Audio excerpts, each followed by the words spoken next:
Hello les amis, je vous retrouve aujourd'hui pour un nouvel épisode des chroniques de mon théâtre intérieur avec un nouveau personnage. Et donc aujourd'hui je vais parler de Cendrillon.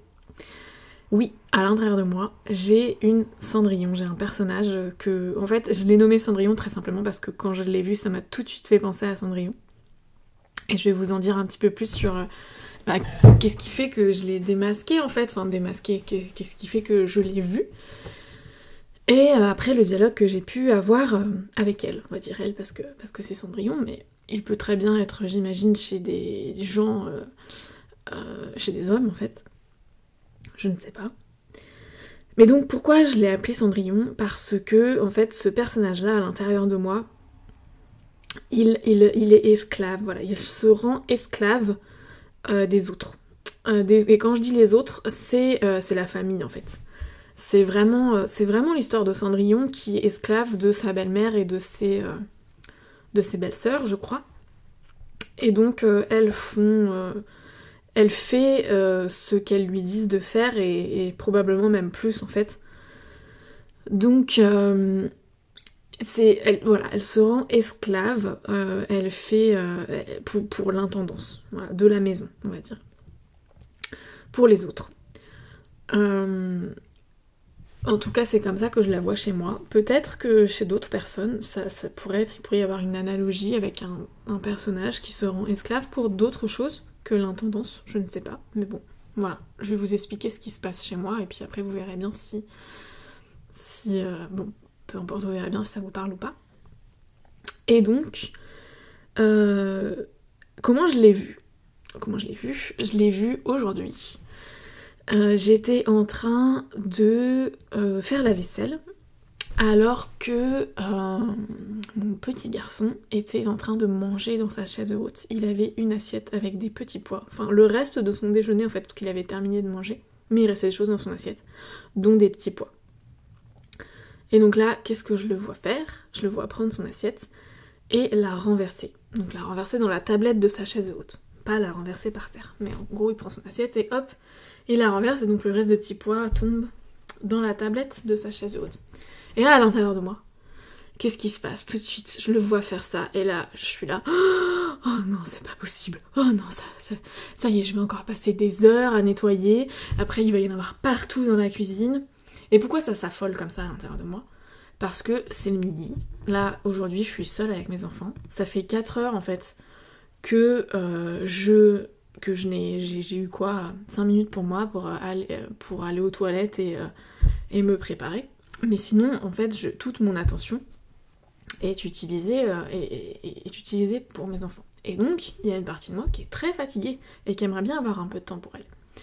Et c'est là où, quand Cendrillon, elle voit ça, elle se dit « Mais c'est pas possible, ça va m'en rajouter encore plein de travail et j'aurai encore moins de temps pour moi tout à l'heure de la sieste, quoi. » Et donc là, j'écoute, je fais « Ah, mais pourtant, moi, si je regarde ça d'un point de vue très neutre, je vois juste, ok, un bébé qui vide le contenu de son assiette dans la tablette, mais ça veut pas dire qu'il va y en avoir partout par terre. Ça veut pas forcément dire qu'il va y avoir des petits pois partout dans la cuisine, je ne sais pas ce qu'il va faire après. » Alors que Cendrillon, à l'intérieur, elle imagine déjà qu'il va y en avoir partout, et qu'elle va devoir nettoyer toute la cuisine, etc., et que ça va lui rajouter 1 heure de boulot sur son temps que normalement elle aurait dû avoir pour elle pour se reposer.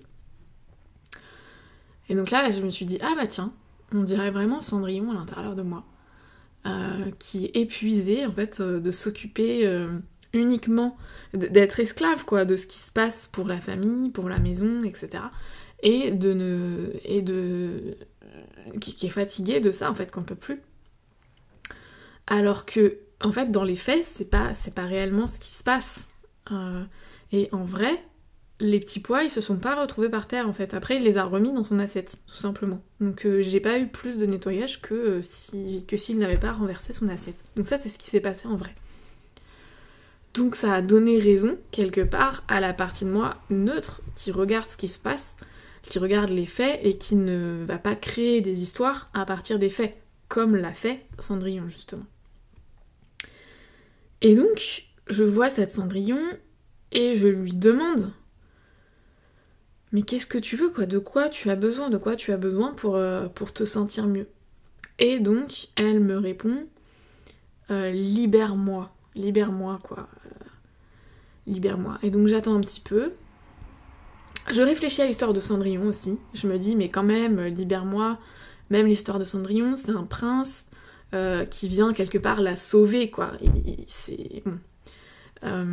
Comment dire? J'imagine que c'est une bonne métaphore de ce qui peut se passer. On s'en fiche que ce soit un prince. Disons que cette histoire, elle est aussi le reflet de notre société, du patriarcat, etc.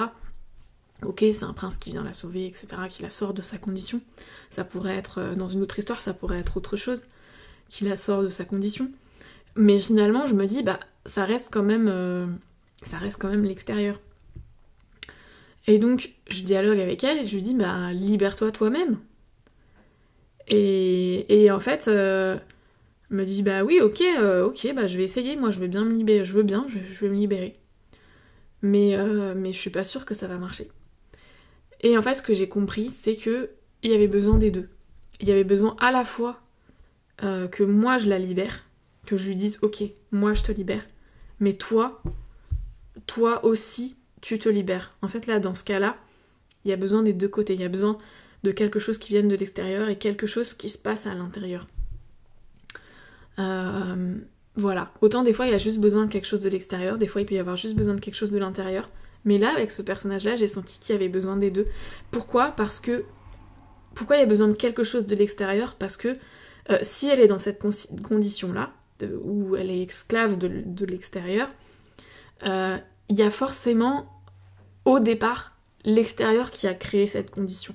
Mais par contre, après, c'est elle qui l'a laissé perdurer dans le temps, qui n'a pas décidé de changer les choses. Donc c'est pour ça qu'il y a besoin des deux.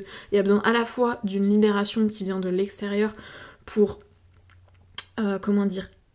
décristalliser en fait le premier acte qui s'est passé et qui l'a enfermée dans cette condition d'esclave, mais il y a à la fois quelque chose qui vient de l'extérieur, une autorisation, parce qu'après elle a grandi, elle était plus la petite enfant qui s'est fait enfermer, qui s'est fait mettre en esclavage au départ. Elle a grandi, mais elle est restée dans cette condition. Donc il y a aussi besoin à l'intérieur de se responsabiliser pour sa propre libération. Donc voilà, il y avait besoin des deux. Voilà. Donc maintenant que je connais cette énergie de Cendrillon à l'intérieur de moi, je pourrais plus efficacement dialoguer avec elle si jamais elle se repointe et qu'elle n'a pas totalement réussi à se libérer pour que ça se fasse en fait.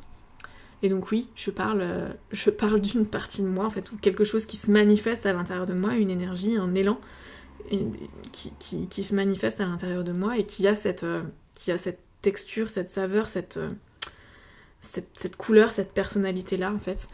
Et donc l'idée c'est d'être à l'écoute de mes différentes énergies à l'intérieur pour dialoguer avec elles, pour que chacun grandisse, en fait, chacun se libère, chacun grandisse, et que tout le monde ensuite puisse fonctionner en harmonie, tout simplement. Donc voilà pour ce nouvel épisode avec Cendrillon. À bientôt.